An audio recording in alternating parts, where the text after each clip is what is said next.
Food کا بھی خیال رکھا. سیلاب کا زمانہ ہو, زلزلے کا زمانہ ہو, ماشاءاللہ ہر لمحے میں الخدمت فاؤنڈیشن نے سیاست سے بالاتر, رنگ اور نسل سے بالاتر, کسی بھی تعصب سے بالاتر انسانیت کی خدمت کی ہے. اور یہی وجہ ہے کہ آج یورپ میں اور باقی دنیا میں بھی الخدمت فاؤنڈیشن کی اس کارکردگی کو, کارنامے کو سراہا جا رہا ہے. ایک بار پھر میں الخدمت فاؤنڈیشن خیبر پختونخوا کی پوری قیادت کو, پشاور الخدمت فاؤنڈیشن کی پوری قیادت کو, اور خاص کر یہاں اس سنٹر کے منتظمین کو, خاص کر ڈاکٹر وقار صاحب اور ان کے اقتدار صاحب اور ان کی پوری ٹیم کا شکر گزار ہوں, جنہوں نے دن رات محنت کر کے بہت ہی کم عرصے میں اس سنٹر کو خیبر پختونخوا کا نہیں بلکہ پورے پاکستان کا ایک ماڈل سنٹر بنایا ہے. اور میرا یقین ہے انشاءاللہ کہ ڈاکٹر اقتدار صاحب کی قیادت میں اگلے مراحل کی طرف یہ جائیں گے, اور الخدمت فاؤنڈیشن خیبر پختونخوا ملک کے باقی صوبے کے باقی علاقوں میں بھی ایسے سنٹرز کا انتظام کریں گے, اس لیے کہ دور دراز علاقوں سے پشاور آنا بھی ایک کام ہے. تو ہم یقین رکھتے ہیں کہ ہزارہ میں, ڈی آئی خان میں اور ملاکنڈ ڈویژن میں اور دور دراز علاقوں میں لوگوں کی بھلائی اور فلاح کے لیے ایسی سنٹرز کا انتظام کریں. میں ایک بار پھر آپ سب بھائیوں کا شکریہ ادا کرتا ہوں.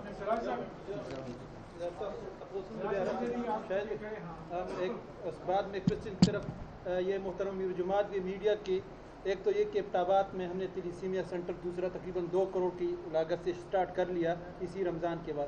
دوسرا یہ کہ محترم سراج صاحب بھی ہے اور میڈیا بھی ہے, ہم گزشتہ کئی عرصے سے تلیسیمیا کے پیشنٹ کے لیے مطالبہ کر رہے ہیں کہ یہاں خیبر پختونخوا میں کوئی بون میرو ٹرانسپلانٹ نہیں ہے. یعنی یہ تو آئرن چلیشن یا وہ خون دینا یہ تو ایک سٹیپ ہے, لیکن مستقل حل اس کا بون میرو ٹرانسپلانٹ ہے.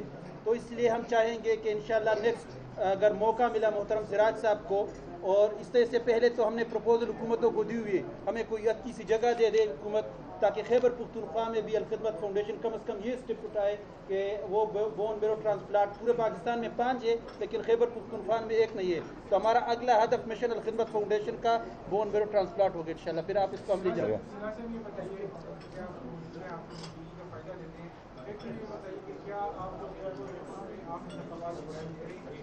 دوسرا اس وقت جو دبئی میں مذاکرات کا ایک سیشن ہو چکا ہے اور سنا ہے کہ آنے والی دنوں میں دوسری نشست ہونے والی ہے, دوسرا سیشن ہونے والا ہے جس میں تمام تر معاملات جانے جا رہے ہیں.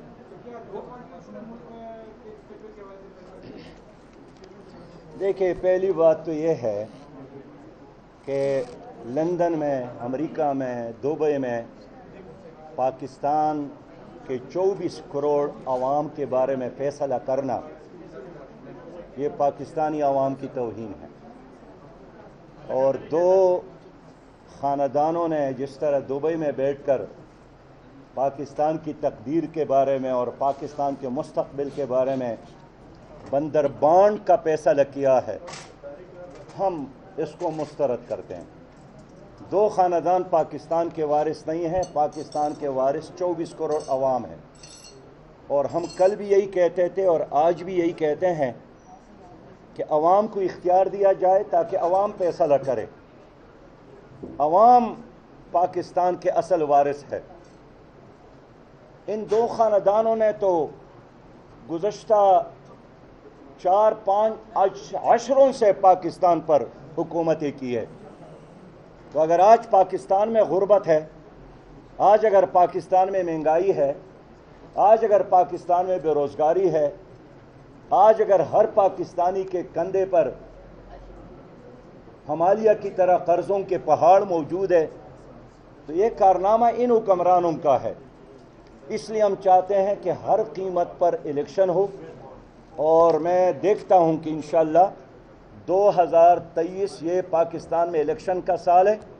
اور میں کلیئر کرنا چاہتا ہوں کہ اگر کسی بھی بہانے الیکشن کو ملتوی کرنے کی سازش کی گئی تو جماعت اسلامی اس کی مخالفت کرے گی, اس کے مزاحمت کرے گی. اور ہم چاہتے ہیں کہ ہر صورت میں آئین کے مطابق پاکستان میں الیکشن کا انعقاد ہو۔ جیسے کہ کراچی میں ہوا ہے، پیپلز پارٹی نے ایک ادارہ کیا ہے میئر کا، ویسے ہی ملک میں بھی الیکشن ہے، کیا کہیں گے آپ اس بارے میں؟ دیکھیے، کراچی کے لوگوں نے جماعت اسلامی پر اعتماد کا اظہار کیا ہے اور پیپلز پارٹی نے وہاں کراچی کے عوام سے وہ حق چھین لیا ہے فیصلے کا۔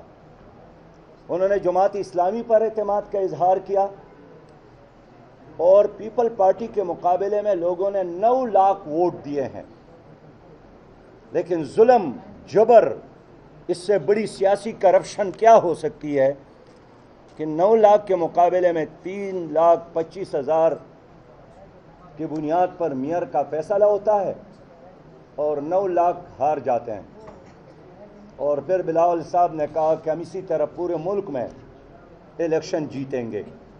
تو یہ تو الیکشن نہیں ہے، یہ تو سلیکشن ہے، اور اس لیے یہ لوگ کراچی میں اپنا نظام نہیں چلا سکتے۔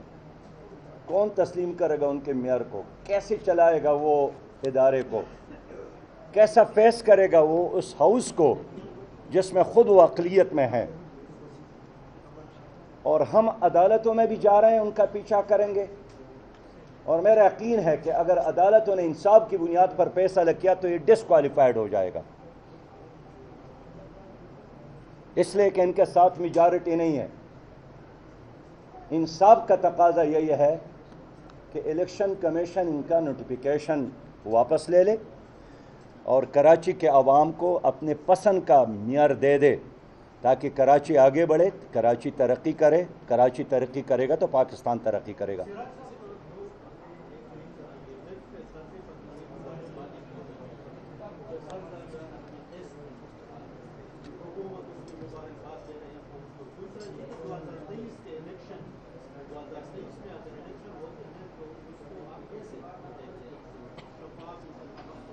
دیکھیں، پہلی بات تو یہ ہے کہ 22 بار IMF نے پہلے بھی ہمیں قرضہ دیا ہے۔ کیا اس قرضوں کی بنیاد پر پاکستان نے ترقی کی؟ کیا ہماری معیشت بہتر ہو گئی؟ کیا مہنگائی کا خاتمہ ہوا؟ کیا نوجوانوں کو روزگار ملا؟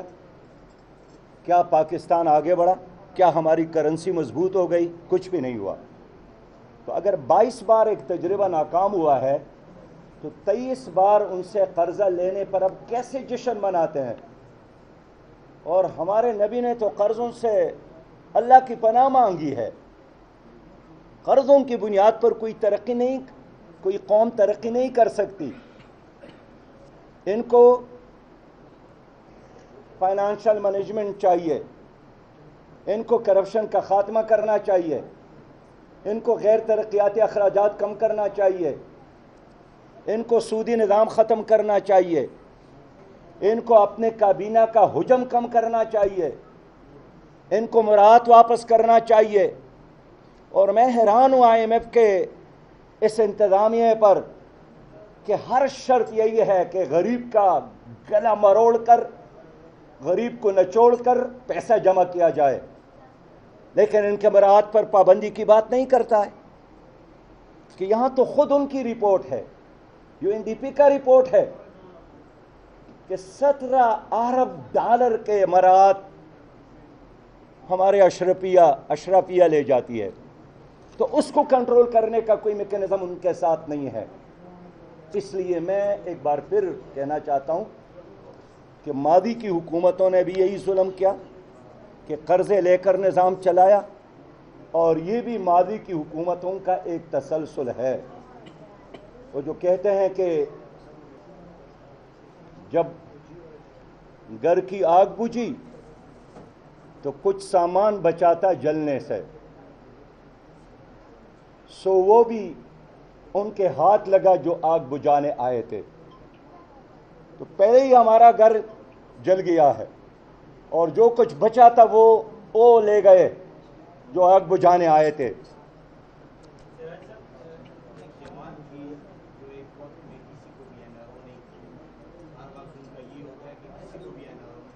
آج وہ خود سیاسی پارٹیوں سے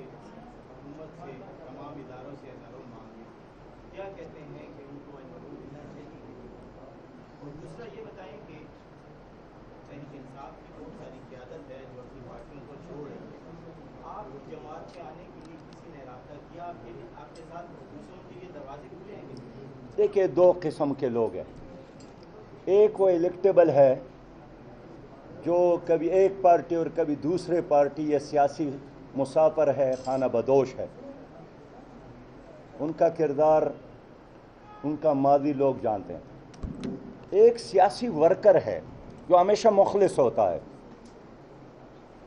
تو اس عام ورکر کو ہم ہمیشہ ویلکم کریں گے جو پاکستان کے خاطر ساتھ چلتا ہے اور جو خواب ان کو دکھائے گئے وہ اگر ان کو نظر نہیں آئے حقیقت کی دنیا میں تو آج بھی امید کی شمع موجود ہے. اس لیے الیکٹیبلز کی سیاست جب بھی یہاں ہوگی ملک ترقی نہیں کرے گا. وہ الیکٹیبلز ہی ترقی کرتے ہیں. ان کے پراپرٹیز میں اضافہ، ان کے بینک اکاؤنٹ میں اضافہ، ان کے آئندہ 7 پشتوں کے لیے پیسے جمع یہ لوگ کرتے ہیں. ہم سیاسی ورکر کا قدر کرتے ہیں، احترام کرتے ہیں، ویلکم کرتے ہیں. ہر مشکل میں ہم ساتھ ہیں. دیکھیے، این آر او پہ کوئی دو رائے نہیں ہے. ہمیشہ ہم نے اس کی مخالفت کی ہے، ماضی میں بھی، آج بھی اور کل بھی. اس وقت جو ایک اہم مسئلہ ہے، جو ہماری ایمان کا مسئلہ ہے، وہ سویڈن کی حکومت کی طرف سے قرآن کریم کی توہین ہے. مجمع میں پولیس کی اجازت سے قرآن کریم کا جلانا ہے.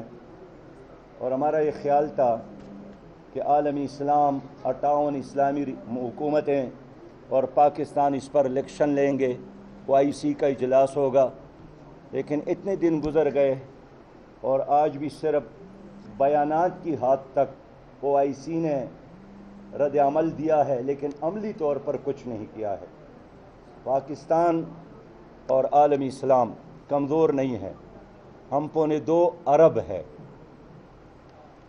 74 لاکھ اسلامی دنیا کی افواج ہے.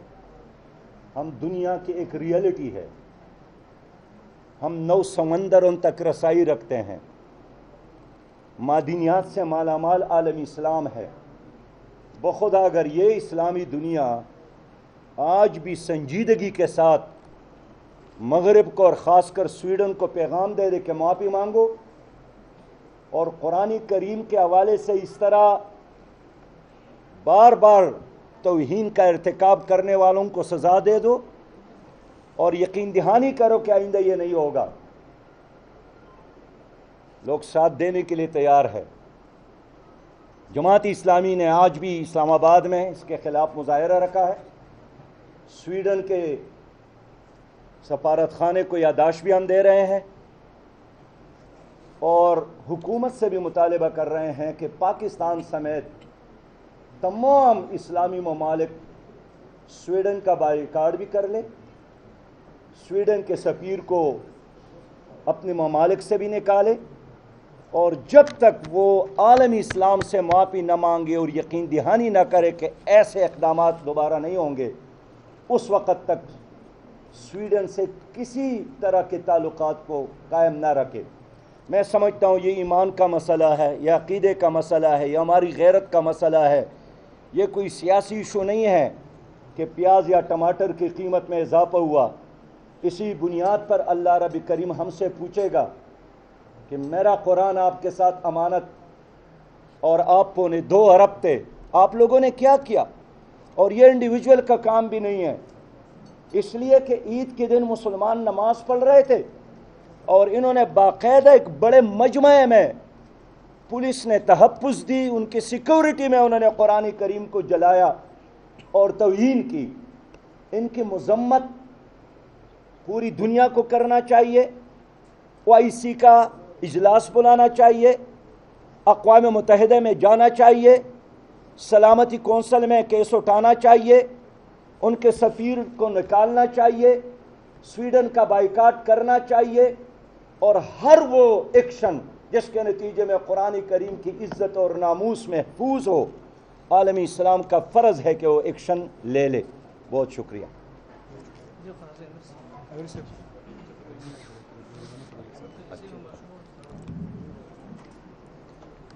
اس سے پہلے کہ میں دعا کے لیے درخواست